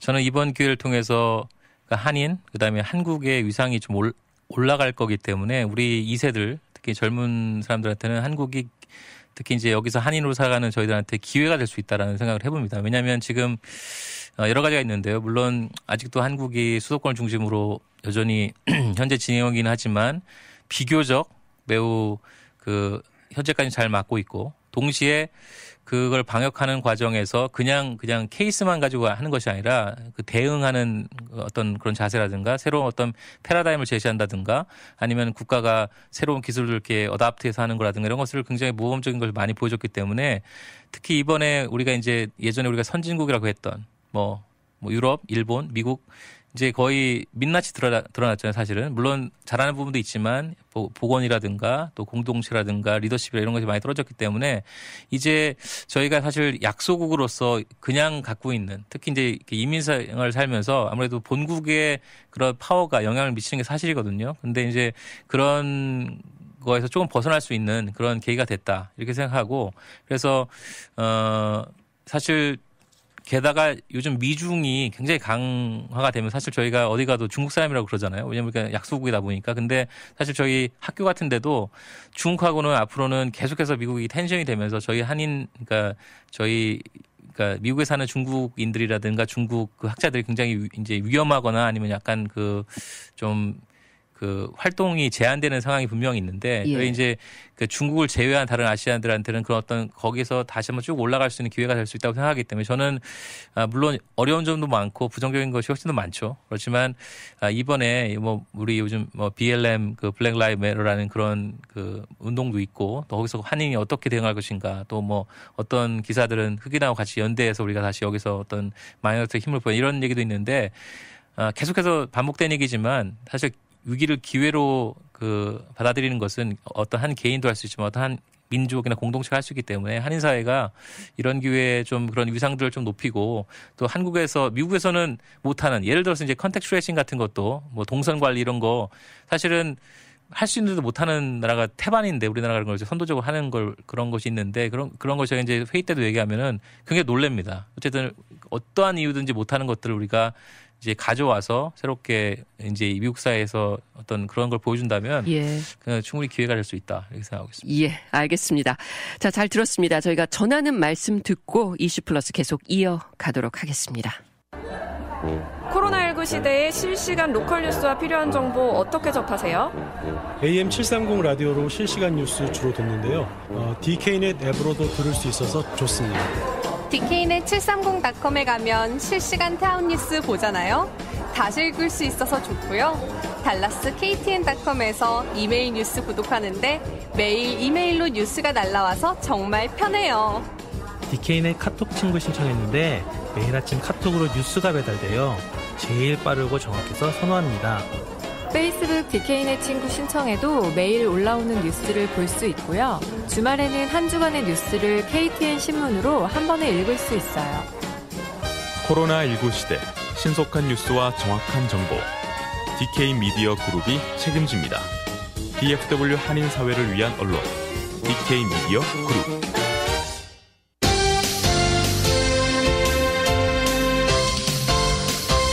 여러분들은 이슈 플러스와 함께하고 계십니다. 오늘 이슈 플러스에는 김원영 변호사, 김도영 UTD 정책학 교수, 김길수 KTN 편집위원 패널로 함께하고 계십니다. 포스트 코로나 시대 뉴 노멀을 예측한다.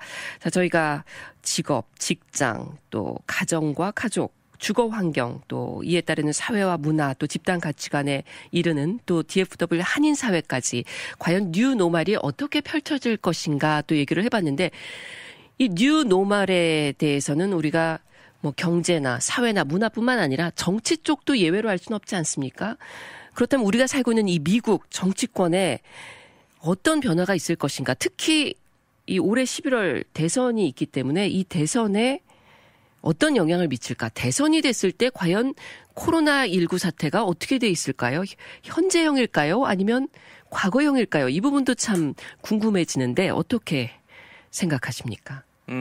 저에게 프리딕션을 하러 가면 그때까지도 코로나19는 현재 진행형일 거다라는 생각을 해봅니다. 예. 아마 백신이 그때쯤 레디가 되지 않을까. 빠르면 그때쯤 나오지 않을까라는 생각을 해보고요. 조금 희망은 생기겠지만 그때까지 그 현 상태가 지속이 되기 때문에 경제적으로는 지금보다 어려웠으면 좀 더 나아지리라는 생각은 좀 안 해보고요. 예. 버틸 여력도 아마 없을지도 몰라요. 지금은 경제적으로 PPP 론이라든지 아니면은 그 7월까지 뭐 그 언임플로이먼트 베너핏을 뭐 600불을 일주에 더해서 준다든지 등등 하는 이런 선심성 경제 정책들이 많이 나와 있어서 경제가 그런 대로 돌아가는데 그런 약발이 다 떨어지는 8월부터는 아무래도 좀 더 기업들이라든지 중소기업 말하는 거예요. 중소기업이라든지 또 그와 관련해서 실직하는 분들이 인컴이 그만큼 줄어들게 되면 쓸 돈도 그만큼 줄어들게 되고 그렇게 되면 경제의 탄력도 더 없어질 거다라는 생각을 해보면 지금은 그나마 나은 상태고 부자들 망해도 3대는 간다라고 할 때 3대에 포함되어 있는 시기인 것 같고요. 앞으로 8월, 9월, 10월 이렇게 넘어가게 되면 이 팬데믹이 지속이 된다라는 전제하에서는 우리들의 삶이 조금 더 지금보다는 팍팍해져 있지 않을까라는 생각을 해본다는 전제하에서는 그리고 그 11월이 대선인데 그 대선까지 백신이 그 많은 백신을 만들어서 모든 국민들에게 이렇게 접종을 하리라는 담보는 거의 없다라는 전제에서 보면 공화당이 현 집권당이 다시 그 선거에서 승리하기는 사실상 거의 기적에 가까운 이야기 하는 거 아닌가라는 생각을 해보고요. 그래서 텍사스를 본다면 여태까지는 한 번도 그때 주지사인가요? 그때 한 번 한 30년 전이라고 생각하는데 그때 민주당 주지사가 당선되고 난 다음에는 그 뒤로는 단 한 명도 그 주 단위의 선거에서 이겨본 적이 없어요. 네. 상원의원 한 번도 이긴 적 없고요. 주지사 한 번도 이긴 적 없는데 그게 뒤집어지는 그런 선거판이 나올지도 모른다라는 생각을 조심스럽게 해봅니다. 예, 텍사스주의 색깔이 빨간색에서 파란색으로 바뀔 가능성이 높다. 굉장히 지금이 아니면은 앞으로 바뀌긴 더 어려운데 지금이 찬스를 본다면 지금이 가장 찬스가 높은 때가 아닌가라는 생각을 해봅니다. 예. 참고로 그 말씀하신 주지사가 아마 앤 리차든가 하는 여성 주지사예요. 네. 주지사였던 걸로 기억하고요. 네, 저는 사실 이 코로나가 만약에 7월을 넘었으면은 우리 마음 속에 또 정치인들이라든가 코로나를 직접 경험하고 있는 국민들 마음 속에서 새로운 바람이 불 거라는 그런 생각이 들어요. 다시 말해서 일단은 어떤 코로나를 다 퇴치해서 가자는 것보다는 의료계 쪽에서는 백신 개발에 나서겠지만 일상생활에서 그냥 같이 살아가는 코로나와 함께 그런 거에 대한 어떤 그런 지금처럼 어떤 절박함이 많이 사그러들 거라고 생각합니다. 이제 그래서 정부 측에서도 그런 쪽에서 초점을 맞춰서 아마 정책을 좀 펴나가지 않을까라는 예상을 제가 이제 개인적으로 좀 해보고요. 그리고 이제 그런 면에서 있을 때 일단 코로나가 계속 상존한다는 것은 그만큼 경제에는 타격을 줄 것이고 또 일반적인 사회생활에서도 제약이 따를 것이다. 그렇다면은 경제적으로 국민들이 받는 타격은 여전히 클 것이다. 이제 여기에 따라서 정부에서 불어오는 바람과 우리가 정부한테 줄 수 있는 바람 두 가지를 보자면은 일단 정부에서는 선거를 앞두고 어떻게 민심을 돌릴 것이냐, 자기들한테 끌어들일 것이냐에 대해서 이제 민주당하고 공화당이 상당히 선심성 공세를 어떻게 필 것이고 또 그러한 어떤 보조 정책을 자기들이 생색낼 수 있는 방향으로 갈 것이냐에 대해서 아마도 이제 11월까지 굉장히 눈치를 많이 볼 것 같다는 생각이 들어요. 그래서 그것이 이제 제대로만 되어진다면은 코로나가 상존하더라도 일단 경제적으로 받는 피해를 최소화할 수 있는데 그렇지 않고 두 당에서 정치적 게임에 몰입하다 보면 오히려 불똥은 국민들한테 튀겨서 지금 그나마 1차 저희가 구제 기금을 받았지 않습니까? 이 기금이 2차로 이어질까라는 사실 희망이 있었는데 지금 거의 또 돌아가는 정세를 보면 2차는 포기하는 또는 축소하는 방향으로 가고 있거든요. 이제 이런 것들이 국민 생활에 어떻게 영향을 줄 것이냐 하는 것도 이제 대선에 영향을 줄 것 같다는 생각이고요. 예. 그리고 이제 국민들 또한 이제 지금 현재 코로나가 어떻게 진정기미에 있고 코로나로 인한 경제적인, 문화적인, 사회적인 그런 여파가 있냐에 따라서 자신들이 지지할 후보에 대한 성향이 바뀔 수도 있을 것이다. 네. 물론 이제 아시다시피 골수 콘크리트 지지층에서는 별 변화가 없을 겁니다. 민주당이나 공화당이나 그러나 나머지 부동층 30% 정도에서 이번 코로나 사태와 경제가 어떻게 맞물려 가느냐에 따라서 표심이 방향이 바뀔 수도 있다. 저는 그렇게 생각합니다. 예. 백신이 11월까지 나온 건 제가 볼 때는 거의 0%에 가깝다고 생각하고요. 사실 천문학적인 그 돈과 정말 자원이 들어간 에이즈 백신도 아직도 안 나왔고 한 30년이 지났는데도 그리고 인류가 이 코로나 바이러스에 대해서 그 백신을 맞는 적이 없고 그리고 제가 볼 때는 그 뭐 1상, 2상, 3상을 지나서 그 인간 실험을 다 해서 한 70% 이상 그 이펙티브니스가 나오게 백신을 11월까지 만드는 건 제가 불가능하다고 생각이 되고 근데 문제는 선거판은 그거랑은 상관없다고 제가 생각을 하는데 물론 여러 가지 요즘 뭐 공화당에서도 많은 그런 원로들이 이제 뭐 현 대통령을 이제 지지하지 않는 그런 분위기도 보이고 그래서 사실 현 트럼프 대통령한테 불리한 상황인 건 맞지만 이게 문제는 사실은 어차피 4년 전에 트럼프 대통령이 될 때도 뭐 도덕이라든가 철학이라든가 어떤 그런 국민에 대한 뭐 지도력으로 된 게 아니고 경제 거의 그런 걸로 된 거고 또 특히 어떤 일부 집단들에게 어떤 그런 거를 주장이 된 거기 때문에 그것이 계속 유지되는 한 제가 볼 때는 가능성이 뭐 아주 없지는 않다. 그래서 그리고 항상 그런 분위기는 얼마든지 만들 수 있다. 그래서 지금 이제 경제 봉쇄 해제가 저는 거기하고 굉장히 맞닿았다고 생각합니다. 예를 들어서 지금 뭐 미국 내 확진자가 뭐 300만이라고 하더라도 전체 인구를 비교하면 1%도 안 되고 굉장히 적습니다. 그러니까 아까 말한 그 벤담의 공리주의로 생각한다면 사실은 지금은 죽는 사람들도 있지만 지금 당장 내 그 뭐 실업이 되고 아니면은 내 페이첵이 줄고 또 어딜 못 가고 이러니까 제가 사실 그런 부분에서 불만이 있기 때문에 현 정부나 어떤 당국한테 불만이 있는 거지 만약에 이것이 뭐 일부에서 계속 죽는 사람이 나옴에도 불구하고 내 삶은 크게 달라지지 않고 이제는 많이 다 해결돼서 뭐 장도 보고 수영장도 가고 여행도 간다면 크게 그 개의치 않는 그 사회 공동체에 따라서 나는 별일 없지만 죽어가는 사람을 보면서 이런 철학을 얘기하고 이래서 안 된다. 우리는 새로운 지도 필요하다. 이런 사회라면 그것이 중요하지만 그렇지 않고 우리는 어쨌든 대다수가 괜찮으니까 지금 우리 경제를 살리는 대통령이 더 필요하다. 이렇다면 또 될 수 있는 상황도 충분히 된다고 생각하거든요. 그래서 예를 들어서 지금 이제 그게 사람들이 생각하는 트레시홀드가 뭐냐가 되게 중요한데 지금 뭐 예를 들어서 한 전미에서 하루에 500명이 죽는다. 그러면은 예전처럼 막 뉴욕에서 그 냉동 트럭에 시체가 실려가는 그런 거는 지금 아니잖아요. 그러면 사람들이 500명 정도면은 많이 죽는다고 생각하는 건지 아니면 그게 어디까지 그러니까 11월에 몇 명까지 내려와야지 종식은 당연히 안 될 테고 사망자가 얼마까지 떨어져야만 우리가 이 정도면 트럼프가 잘했다라고 할 건지에 대한 게 되게 이제 걱정이고 트럼프 그 캠프에서 분명히 그런 생각을 할 겁니다. 사실 뭐 11월 갑자기 막 무슨 번개처럼 0명이 되진 않을 테고요. 어느 정도 될 텐데 만약에 한 100명 정도로 수준을 줄었다. 그러면은 이거 봐라. 얼마나 그걸 잘 관리했냐. 이렇게 할 수도 있는 거고요. 그래서 충분히 그런 식의 가능성 남아있기 때문에 민주당에서도 그런 거를 감안하고 대응해야 되지 않을까 생각합니다. 예. 사실 이 문제점은 트럼프 대통령이 지금 코로나 그 팬데믹이 와서 지금까지의 그 트럼프 대통령의 그 행태라든가 아니면 트럼프 대통령이 걸어온 그런 길을 보자면은 과연 트럼프 대통령이 하는 말과 또 트럼프 대통령이 추진하는 방향 이런 것들이 국민들의 어떤 바람이라든가 국민들이 필요로 하는 것과 얼만큼 맞아떨어지냐는 게 저는 사실 제일 중요할 거라고 생각해요.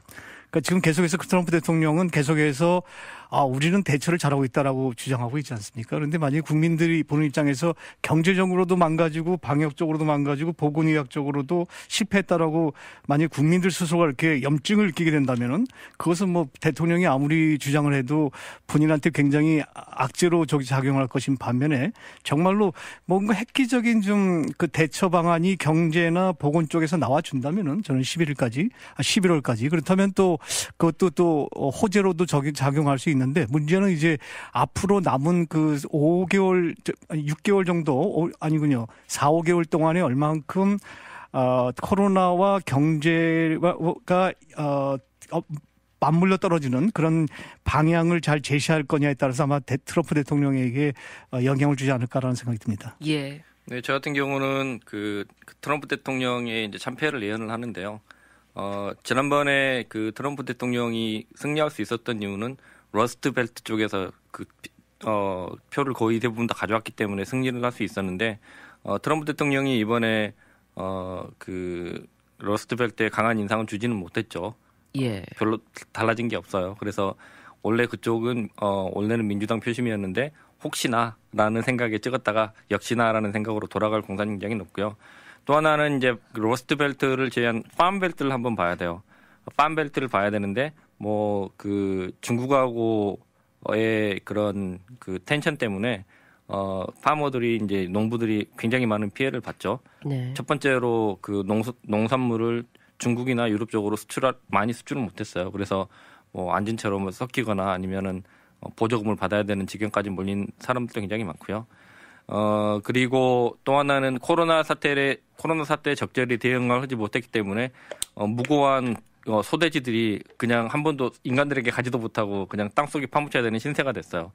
다들 아실 거예요. 몇십만 마리씩 땅에 뭐 안락사시켜서 땅에 묻어야 되는 그런 형국이 됐기 때문에 팜벨트 쪽에서도 이번에는 굉장히 공화당이 치명적인 치명타를 입을 거다라는 생각을 좀 해봅니다. 예.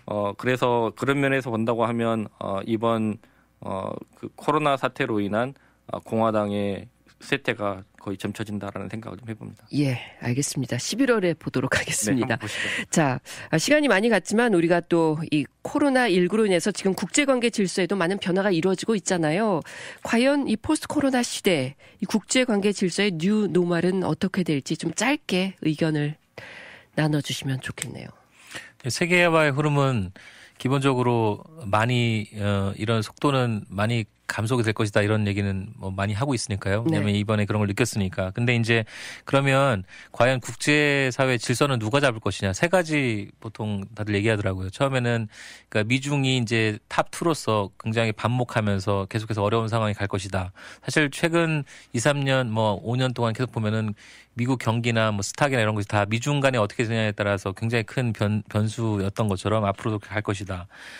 또 하나의 이론은 그러니까 중국이 이번에 코로나에 온상이 되면서 사실은 그러니까 발원지로 되면서 그러니까 미국 중심으로 다시 그 모여지는 다시 팍스 아메리카나가 계속해서 갈 것이다 이런 것도 있고 마지막은 완전히 모든 세계가 쪼개질 것이다. 그래서 다 자기의 걸 봉쇄하고 어떻게 보면은 그 트럼프처럼 이제 봉쇄하는 그런 식의 그 리더십들이 모든 국가에 나타날 것이다. 이렇게 세 가지로 예상하는 분들이 많은데 제가 볼 때는 다 맞을 수 있는 시나리오고요. 가장 중요한 것은 어쨌든 그 제 희망은 사실은 저희가 그 전쟁은 우리끼리 싸우는 건데 지구인들끼리. 근데 전염병은 사실은 외부랑 싸우는 거거든요. 그러니까 결국 우리가 다 같이 원팀인데 이 원팀이 돼야 되는 이 국제사회가 사실 계속해서 반목하고 특히 그 원팀이 되어지니까 한마디로 그 지금 어떻게 보면 외계인이 우리한테 뭘 하나 그 폭탄을 던진 건데 이거를 대응하기 위해서는 같이 지금 팀을 해야 되는데 그 당시에 리더가 이제 트럼프나 이런 것처럼 이렇게 어떻게 보면 서로 반목하는 리더였기 때문에 우리가 더 큰 지금 임팩트를 갖고 있지 않나 이런 생각하고 있습니다. 네. 우선 저는 국제관계라는 것은 국제관계에서의 최종 목표는 자국의 이익이라고 저는 생각합니다. 그러니까 아무리 국제관계를 잘한다고 하더라도 결국 최종적으로 돌아야 될 그 결말은 우리 국제관계를 통해서 우리 자국에 얼만큼 이익을 주자는 얘기거든요.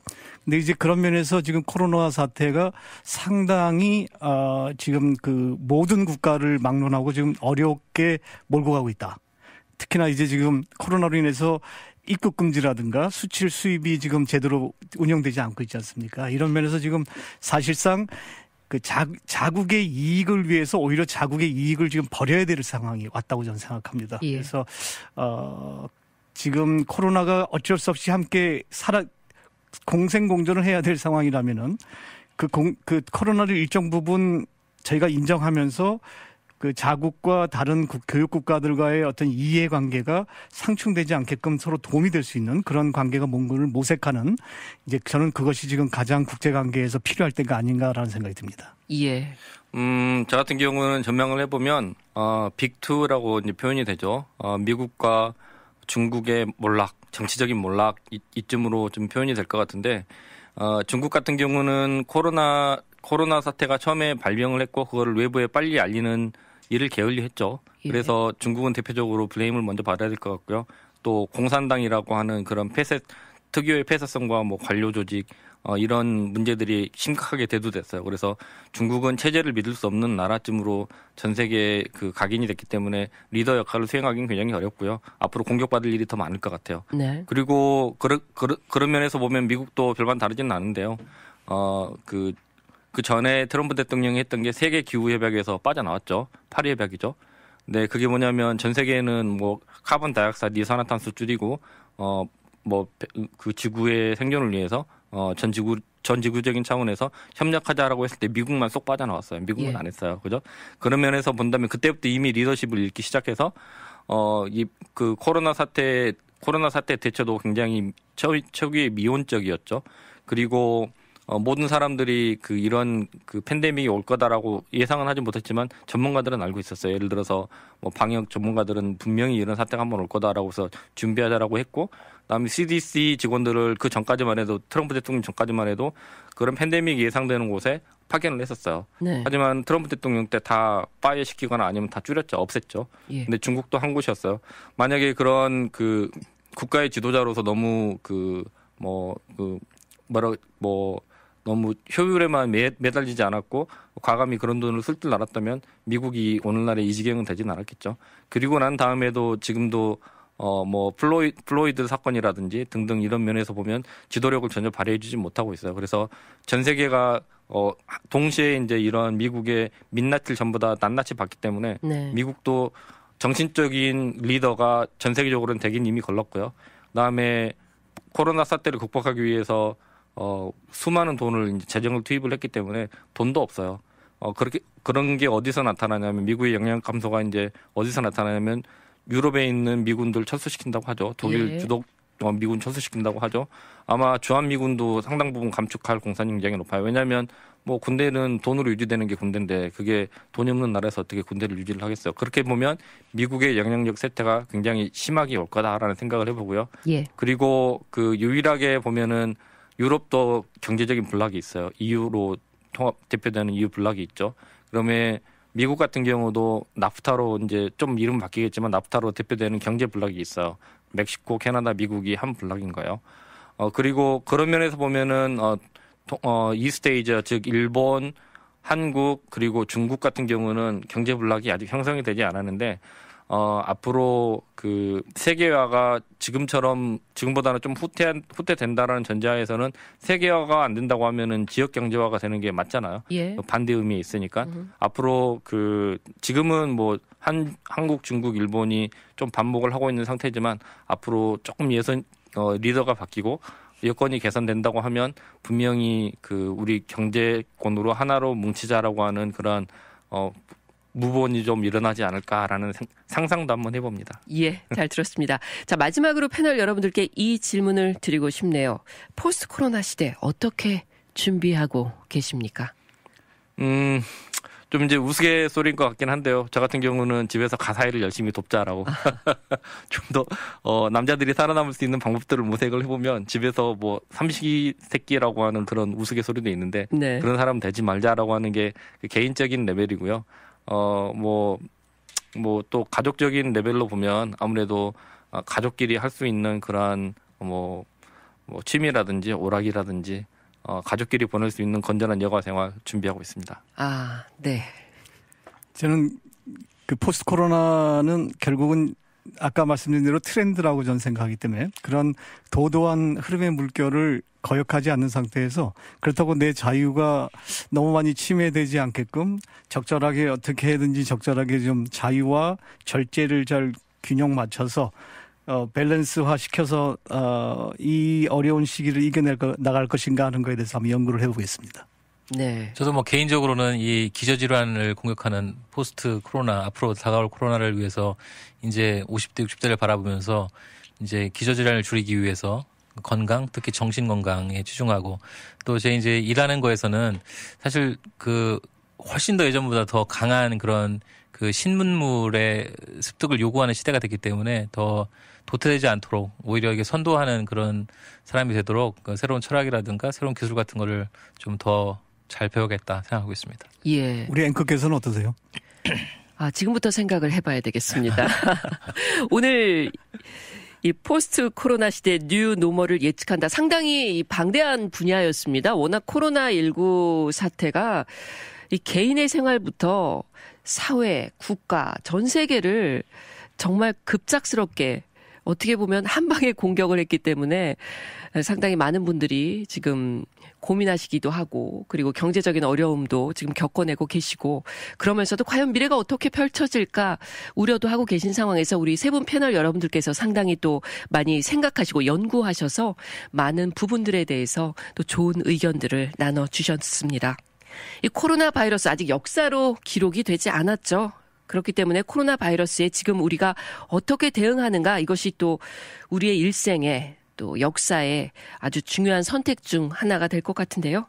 자, 과연 우리는 어떤 선택을 하고 또 무엇을 준비해야 할지 깊이 생각을 해봐야 될 것 같습니다. 청취자 여러분, 오늘 이슈 플러스 여기서 마치도록 하겠습니다. 오늘 패널로 함께해 주신 김길수 KTN 편집위원, 김도영 UTD 정책학 교수, 김원영 변호사 세 분 수고 많으셨습니다. 감사합니다. 감사합니다. 예, 고맙습니다. 함께해 주시고 청취해 주신 여러분 감사합니다. 김민정이었습니다. 여러분 주말 잘 보내십시오.